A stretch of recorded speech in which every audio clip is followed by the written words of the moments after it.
ரொம்ப சந்தோஷம் எல்லாருக்கும். ஏன்னா அங்கே கோயம்புத்தூர் வந்தது ரொம்ப பாக்கியமான விஷயம். குறிப்பாக மௌலி வந்து பொள்ளாச்சியில் பிறந்து தமிழக மக்கள் எல்லாரையும் இந்த சமுதாயத்தில் இந்த சமூகம் சார்ந்து செயல்படக்கூடிய கடைசி இந்த மக்கள்லாம் போய் சந்திக்கிறார். ரொம்ப சந்தோஷம். அதில் ஒரு விஷயமா பவானி பகுதியில் உள்ள ஜமக்காலத்தை பற்றி உலகம் ஃபுல்லாக கொண்டு போகிறதுக்கு நம்மளால் முடியும், நம்மளாலே முடியும், நம்மளால் மட்டும்தான் முடியும் அப்படின்னு நினச்சி பண்ணது ரொம்ப சந்தோஷமாக இருக்குது. அந்த படம் கண்டிப்பாக ரொம்ப எல்லா மக்களுக்கும் சென்று சேரும். ஜமக்காலத்தை பற்றி ரொம்ப அதை உள்வாங்கி ரொம்ப சிறப்பாக பண்ணியிருக்காங்க.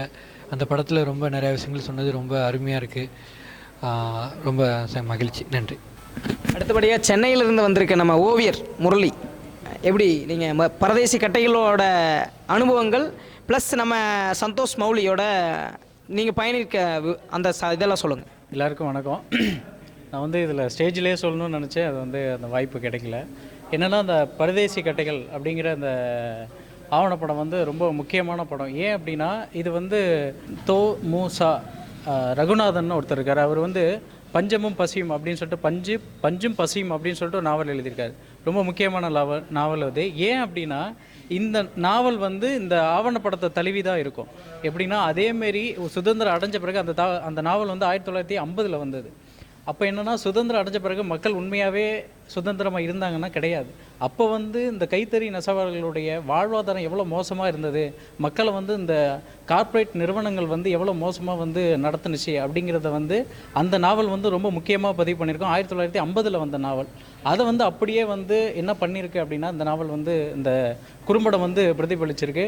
ரொம்ப முக்கியமாக நான் சொல்லக்கூடிய விரும்பின கருத்து என்ன அப்படின்னா இந்த ஆவணப்படத்தை எல்லாம் பார்க்குறோம், வெறுமனையே அது சோஷியல் மீடியாவில் அது போகிறது வெறுமனை அப்படி கிடையாது. இந்த ஆவணப்படம் வெறுமனை இங்கே உட்காந்துட்டு அழுகுறோம், அதெல்லாம் சும்மா அதோட முடிஞ்சிடும், அப்படி கிடையாது.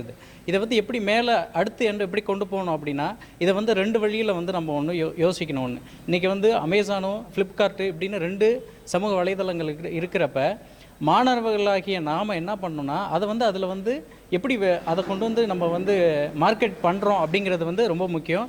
இன்னொன்று என்னன்னா இதை வந்து ப்ராடக்டாக மாற்றணும். வெறுமனே அந்த ஜமக்காலத்தை வந்து ஜமக்காலா மாரியாவே இல்லாமல் அதை என்ன பண்ணலாம்னா வேறு ஒரு ப்ராடக்டாக மாற்றணும். அதை அப்படியே எடுத்து என்ன பண்ணலாம்னா பேகாக மாற்றுறது மூலியமாகவும் அது வந்து என்னாகும்னா அடுத்த ஒரு பரிணாமத்தை அடையக்கூடிய வாய்ப்பு இருக்குது.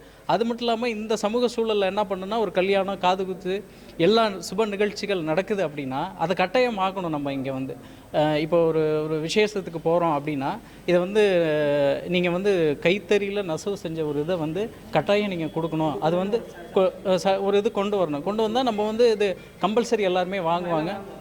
அது மட்டும் இல்லாமல் இது வந்து இப்போ காலேஜ்லாம் பார்த்தீங்கன்னா என்ன பண்ணுறாங்கன்னா ஈவினிங் டைமில் வந்து ஃப்ரீயாக வந்து பறையிசை சொல்லித்தருது, சிலம்பாட்டம் சொல்லித்தருது, இப்படி கலைகளை வளர்க்குறாங்க. அந்த கலைகளை கூட மாணவர்களுக்கு, ஏன்னா அதில் அந்த டாக்குமெண்ட்ரியில் முக்கியமாக பார்த்தீங்கன்னா யாருமே இளைஞர்கள் கிடையாது, ரொம்ப எல்லாருமே ரொம்ப வயசானவங்க.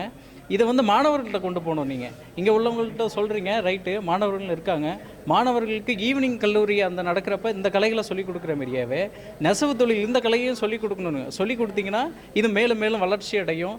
இதோட இந்த மக்களோட இந்த வாழ்வாதாரமும் பாதிக்காமல் இருக்கும். இதை அரசு முன்னிலை எடுத்து இதை வந்து நடச்சிருச்சுன்னா ஈஸியாக இருக்கும் அப்படின்னு நினைக்கிறேன். நன்றி.